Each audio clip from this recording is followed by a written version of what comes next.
के बाद ना घंटी बजा देना, ताकि मैं जब भी कोई नया वीडियो अपलोड करूं तो तुम्हारी फोन की भी घंटी बजे। हे उमरी घुमरी मेघा परिसेल उड़िए उड़िए मधुचूय उड़िए उड़िए मधुचूय।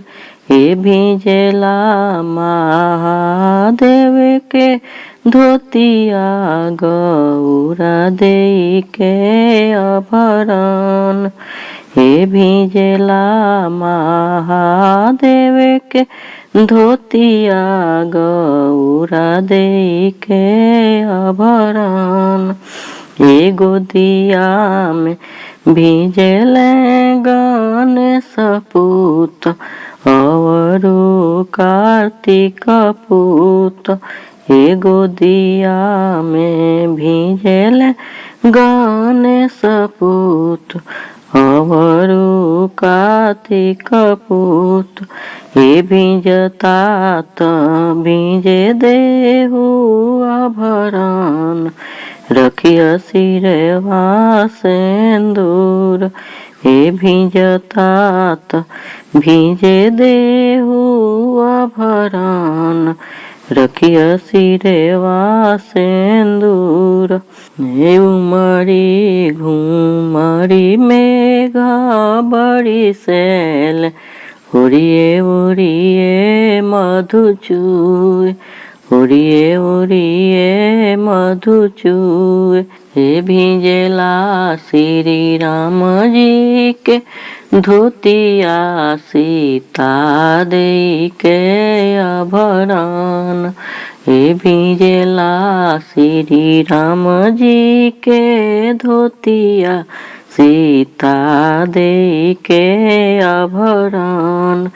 हे गोदिया में भिजेले लव पूत अवरु से कुश पूत।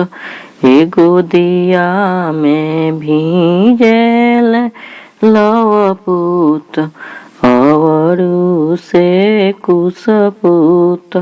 हे भिजता त भिजे देहु आभरण रखिया सिरवा सिंदूर।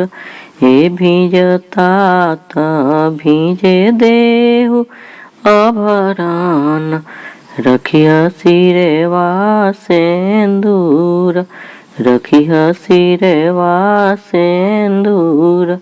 हे उमरी घुमरी मेघा बरिसेल उड़िए उड़िए मधुचूय उड़िए उड़िए मधुचूय। हे भिजेला श्री कृष्ण जी के धोतिया रुक्मणी देई के आभरण। हे भिजेला श्री कृष्ण जी के धोतिया रुक्मणी देई के आभरण। हे गोदिया में भिजेले परे दुम्ना पूत अवरु अनिरुद्ध पूत। हे गोदिया में भिजेले प्रद्युम्न पूत अवरु अनिरुद्ध पूत। हे भिजता त भिजे देहु आभरण रखिया सिरवा सिंदूर। हे भिजता त भिजे देहु आभरण रखिया सिरवा सिंदूर रखिया सिरवा सिंदूर।